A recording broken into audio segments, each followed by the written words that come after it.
Food carries memory. For Black families, certain dishes aren't just meals. They're survival stories, celebrations, and connections to ancestors who turned scraps into feasts. These 20 foods shaped childhoods, filled Sunday tables, and linked generations through flavor and resilience. To outsiders, they might seem unusual, but to those who grew up with them, each bite tastes like home, history, and love, passed down through cast-iron skillets and whispered recipes that no cookbook could ever capture. Black-eyed peas came from Africa, with enslaved people who planted them in small garden plots and turned them into tradition. Every New Year's Day, pots of peas simmered on stoves across the South, filling kitchens with the earthy smell of onions and smoked turkey necks. Families served them over white rice as Hoppin John, alongside collard greens and cornbread, believing each spoonful brought good luck and prosperity for the year ahead. Elders made sure everyone, even picky kids, ate at least one bite, insisting it would bring blessings. The ritual felt sacred. Relatives dropped by with empty plates, exchanged hugs and hopes, then sat down to bowls of steaming peas. The dish wasn't fancy, but it symbolized survival, hope, and new beginnings. Eating black-eyed peas on New Year's meant honoring ancestors who made a way out of nothing and trusting that better days were coming. That first spoonful of the year tasted like faith. Chitlins are pig intestines, the parts enslaved Africans were given when plantation owners took the best cuts. They cleaned those scraps for hours, washing, boiling, scrubbing, until the intestines were ready to cook. The process stank. The whole house reeked of vinegar, onions, and something sharp that made kids cover their noses and complain. But grandmothers kept stirring, adding hot sauce and seasonings, turning leftovers into something edible, even delicious. Chitlins were usually cooked during winter holidays when hogs were slaughtered and extended family gathered around steaming pots on back porches or in cramped kitchens. Some fried the cleaned pieces until crispy. Others simmered them soft. Either way, serving chitlins was an act of pride, proof that nothing could break you, that you could take what others threw away and make it meaningful. Kids might have gagged at the smell, but elders served them with dignity, reminding everyone that survival tastes different when it's earned. Cracklin bread is cornbread, mixed with crispy pork fat and skin, born when enslaved cooks stretched cornmeal rations by stirring in leftover pork trimmings. The result was dense, savory, and addictive. Golden crusts crackling around chewy centers, each bite rich with pork flavor. Grandmothers mixed hot cornmeal batter with cracklings in cast-iron skillets, then baked or fried it until the edges turned crispy and dark. The smell alone, corn, pork fat, and iron heat, made mouths water before the first slice was cut. Kids fought over the crunchy edges, nibbling straight from the skillet, while adults served it alongside greens or soup beans at weekday dinners. It wasn't delicate or fancy, but it was filling, flavorful, and made from what was available. Cracklin bread represented resourcefulness, taking humble ingredients and transforming them into something that tasted like comfort. Every crunch reminded you that survival could be delicious, that love lived in the simplest recipes passed down through generations who refused to go hungry. Okra traveled across the Atlantic with enslaved West Africans, tucked into their knowledge, and eventually planted in southern soil. The word gumbo itself comes from the Bantu term for okra, a reminder of African roots simmering in every pot. Sliced okra thickened stews into rich velvety gumbo, seafood, chicken, or sausage swimming in dark roux, seasoned with generations of wisdom. Some families breaded and fried okra until crispy, serving it as a crunchy side that disappeared fast. But gumbo was sacred. Large pots bubbled for hours on Sunday afternoons, filling the house with the smell of roux, onions, and okra melting together. Families gathered around tables, ladling gumbo over rice, talking and laughing while the pot stayed warm on the stove for seconds and thirds. Stirring gumbo together, taking turns at the pot, watching the roux darken, became a ritual of patience, unity, and connection to ancestors who brought okra seeds and recipes across oceans. Every spoonful tasted like home and history. When refined sugar was out of reach, enslaved families sweetened their meals with molasses and sorghum syrup, thick dark liquids made from sugar cane and sorghum stalks that grew abundantly across the South. The syrup wasn't just for dessert. It was drizzled over cornbread and biscuits at breakfast, stirred into baked beans for supper, and mixed into cakes when celebrations called for something sweet. Molasses jars sat on kitchen tables like salt shakers, within arm's reach at every meal. Kids sometimes snuck spoons directly into the tin, licking the sticky sweetness when no one was watching. The flavor was deep, almost bitter, but it made plain food taste special. Pouring molasses over a warm piece of cornbread turned a simple snack into a treat. It symbolized making do, stretching limited resources into moments of pleasure. That sweetness, earned from humble ingredients, reminded families that joy didn't require wealth. Molasses meant survival tasted good, and even the smallest luxuries were worth savoring. Collard greens simmered low and slow with ham hocks or smoked turkey became more than a side dish. They were a ritual.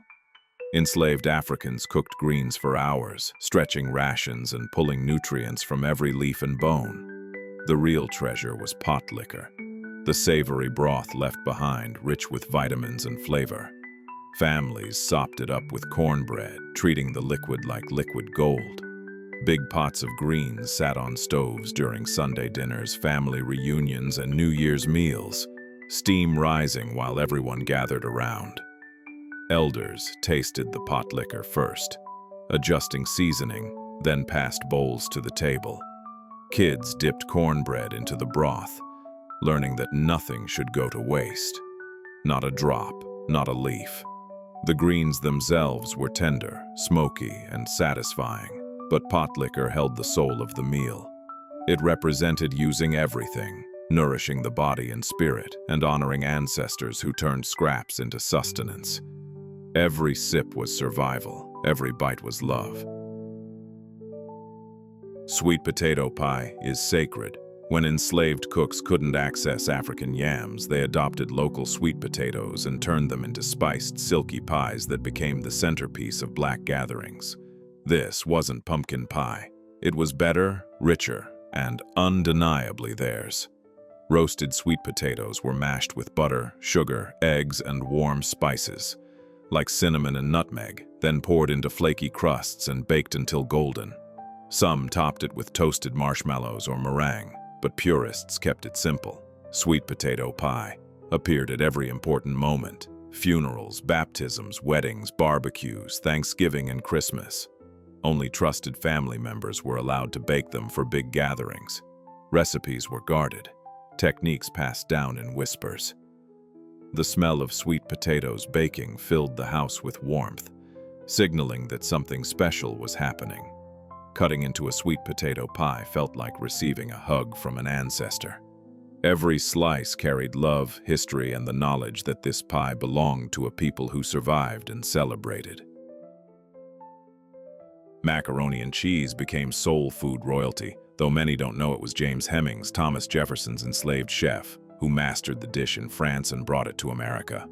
For Black families, baked mac and cheese isn't a side dish, it's the main event, the dish that defines celebrations. Elbow macaroni is layered with sharp cheddar, Colby milk, and seasonings, then baked until bubbling and golden on top. Some add breadcrumbs for crunch. Others insist on a second layer of cheese. No Black holiday table is complete without a pan of mac and cheese sitting next to greens and yams. Families debate whose recipe is best, joke about no holes, undercooked pasta, and guard their techniques fiercely. The creamy, gooey texture unites generations. Kids and grandparents alike pile their plates high. Mac and cheese is comfort, celebration, and proof that Black culinary creativity turned simple ingredients into something unforgettable. It's not just food, it's love, baked until perfect. Peach cobbler is summer in a dish, born when enslaved cooks stewed fresh peaches with sugar and spices, then covered them with biscuit dough and baked until golden. One of the earliest peach cobbler recipes appeared in Abby Fisher's 1881 cookbook, cementing it as a Black culinary treasure. Fresh peaches bubble with butter, sugar, and cinnamon until the juices thicken and caramelize. Then get topped with pastry crust or drop biscuits that bake into a flaky, buttery crown. The smell alone, sweet peaches and warm spices, draws everyone to the kitchen. Peach cobbler graces church gatherings, holiday dinners, and summertime cookouts, always disappearing fast. Grandmothers pass recipes down orally, so every family's version tastes slightly different. Some prefer thick crust, others keep it light. Served warm with vanilla ice cream melting into the fruit. Cobbler symbolizes hospitality, warmth, and the sweetness of shared memories. It's the dessert that says welcome home, the one that ends every meal with comfort and pride. Banana pudding isn't just dessert, it's nostalgia in a bowl. Families argue fiercely over the right way to make it. Instant pudding with Nilla wafers or homemade custard from scratch. Either way, it's sacred. Layers of vanilla pudding, sliced bananas, and vanilla wafers are stacked in glass dishes and chilled until the cookies soften and the flavors meld together. Some top it with whipped cream. Others insist on toasted meringue. Banana pudding appears at family reunions, church picnics, repasts, and birthday parties. Always made the day before so it can sit right. Kids sneak extra wafers from the box while the pudding sets, and adults debate whether it tastes better warm or cold. The creamy sweetness comforts at both celebrations and homegoing services, a constant presence through life's milestones. Spooning through those soft layers feels like being wrapped in love. Banana pudding is more than a recipe. It's a tradition, a hug, a reminder that sweetness endures. Red beans and rice is Monday's heartbeat in New Orleans. Haitians brought red beans to Louisiana, and enslaved cooks simmered them with leftover Sunday ham bones on laundry day, freeing hands to scrub and hang clothes while the pot bubbled unattended. Jazz legend Louis Armstrong loved the dish so much he signed letters, "Red beans and ricely yours." Beans cooked slowly with onions, bell peppers, celery, and smoked sausage or pickled pork, creating a creamy gravy that soaked into fluffy white rice. The dish fed families for pennies, stretching one pot across the week. Restaurants throughout Louisiana serve red beans every Monday, honoring the tradition. Church suppers and fundraisers feature steaming pots, ladled into bowls with cornbread on the side. The aroma of simmering beans conjures memories of laundry lines swaying in the breeze, family rhythms, and the simple pleasure of a meal that required little attention, but delivered maximum comfort. Red beans and rice embodies resourcefulness, community, and the wisdom of making Monday delicious. Pickled pig's feet sounds strange until you understand survival. Enslaved people salvaged pig's feet, parts slaveholders tossed aside, and preserved them in vinegar brine, turning scraps into a southern delicacy.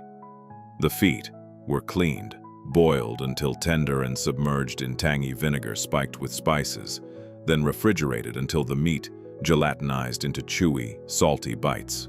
They're eaten cold or at room temperature, often with crackers and hot sauce. Corner stores sold them in jars on countertops, right next to pickled eggs and candy. Grandparents nibbled pig's feet at fish fries and family gatherings, savoring the vinegary punch while telling stories that made kids laugh. The distinctive smell, sharp, briny, unmistakable, sparks instant memories of convenience store counters and relatives who relished every rubbery morsel. Younger generations might wrinkle their noses, but elders insist pig's feet are a treasure, proof that nothing was wasted and that flavor lives in the most unexpected places. Every bite honors ancestors who turned rejection into tradition.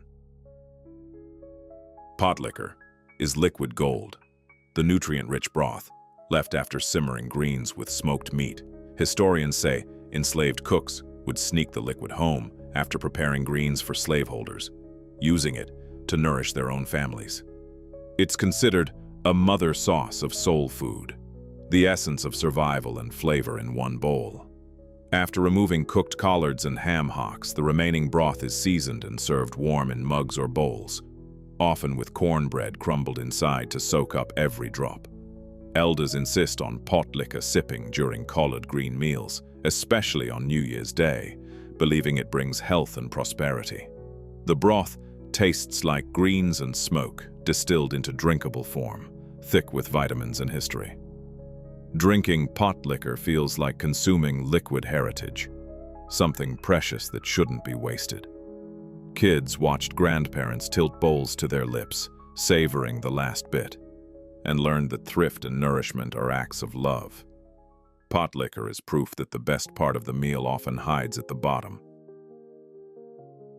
Hot water cornbread is the simplest, most satisfying bread, made when flour was scarce and speed mattered. Boiling water is poured into cornmeal and salt, forming a thick, sticky dough that's patted into flat discs and fried in a skillet until golden and crispy. The exterior crackles, the inside stays tender and steaming. Families served hot water cornbread with pinto beans, greens, or fried fish at everyday dinners, and it became a staple at Juneteenth celebrations. Learning to make it with elders is a rite of passage. Watching them shape patties with bare hands, listening to the sizzle when dough hits hot oil, smelling corn mingling with butter. The bread disappears fast, grabbed straight from the skillet by kids who can't wait for it to cool.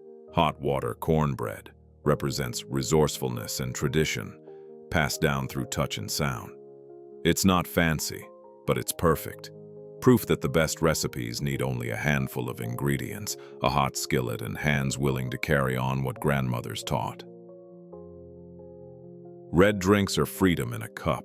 At Juneteenth celebrations, pitchers of ruby-colored beverages made from hibiscus, strawberries, red Kool-Aid, or punch honor West African traditions of red drinks like bissap and symbolize strength and resilience.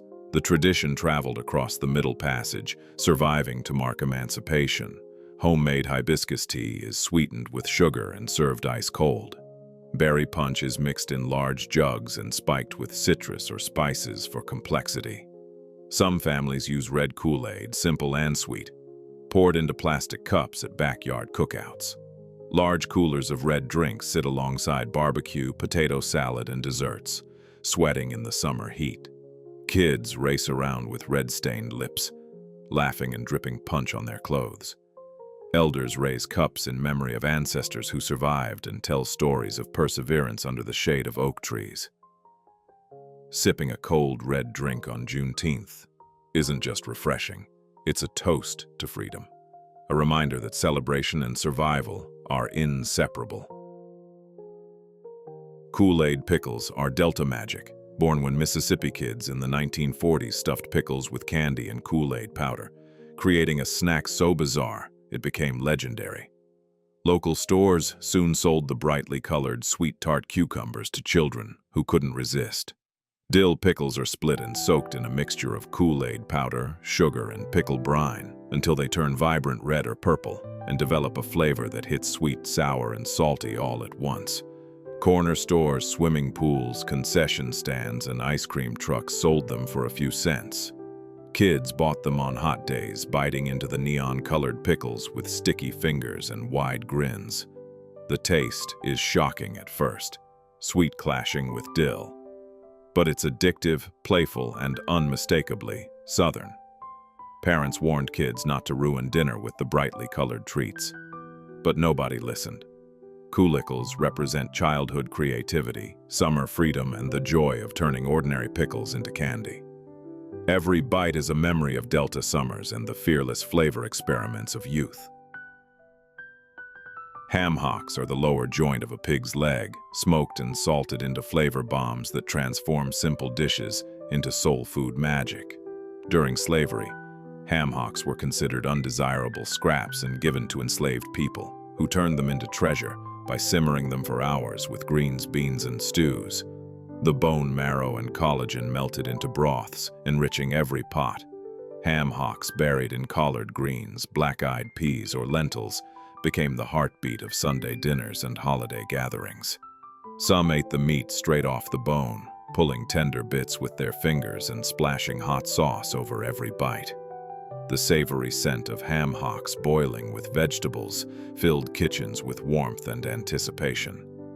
Grandparents taught that nothing should be wasted. Every bone, every bit of fat had purpose. Ham hocks symbolize resourcefulness, the ability to transform inexpensive cuts into the treasured flavor. They remind families that survival often tastes best when slow-cooked with love, patience, and the wisdom of ancestors who made beauty from scraps. Hog Maw is the muscular stomach lining of a pig. Tough, strange-looking, and absolutely delicious when cooked right. During slavery, enslaved people were given offcuts like pork stomachs and learned to braise them for hours until tender, turning rejection into celebration. Chef Eduardo Jordan notes that slaves cooked hog maws patiently, coaxing flavor from muscle that others wouldn't touch. The stomach is boiled or braised with onions, tomatoes, spices, and sometimes okra until it melts in your mouth. Some families stuff it before cooking. Others serve it sliced alongside greens and black-eyed peas. Hog Maw appears during cold months and at New Year's celebrations, symbolizing prosperity and resilience. Younger generations might hesitate, but older relatives recall it as a delicacy, born of necessity, proof that ancestors made the most of every part of the animal. Preparing and sharing hog maw honors ingenuity, survival, and the belief that nothing is too humble to become sacred when cooked with care and love. Catfish is native to both West Africa and the American South, so enslaved Africans recognized the whiskered fish immediately and knew how to catch and cook it. Catfish became a beloved staple because it was familiar, abundant, and delicious. Fish fries emerged as community social events where neighbors gathered to eat, laugh, and raise funds for churches and schools. Fillets are seasoned with salt, pepper, and garlic, dredged in cornmeal and fried in massive outdoor kettles until golden and crispy. The fish is eaten with white bread, hot sauce, fries, hush puppies, and coleslaw. Friday or Saturday fish fries take place in backyards, church parking lots, and community centers, drawing crowds with the crackling sound of frying fish and the smell of seasoned cornmeal. Kids run wild while adults tell stories and pass plates. Fish fries bring together family and strangers, turning simple meals into celebrations of fellowship. Every bite of catfish connects people to African heritage, Southern tradition, and the joy of gathering around food that tastes like home. Oxtails, the tail of a cow, were once cast-offs given to enslaved people, but they became a soul food treasure when stewed or braised until the meat fell off the bone. Historically inexpensive, oxtails are now considered a delicacy, proof that Black culinary genius turned scraps into luxury. The tails are seared until browned, then slow cooked with onions, garlic, carrots, and spices for hours until tender. The rich, velvety gravy is poured over rice or mashed potatoes, soaking into every grain. Oxtails grace Sunday dinners, special occasions, and restaurant menus, specializing in Southern and Caribbean cuisine. Families reserve them for holidays because prices have risen as demand grew. The long, simmering process fills the house with savory aromas, signaling that something special is cooking. Sharing plates of tender oxtails reminds people of gatherings where patience, love, and resourcefulness were celebrated. Oxtails symbolize transformation, taking what was discarded and turning it into something so delicious that the world finally noticed. Every bite honors ancestors who saw value where others saw waste.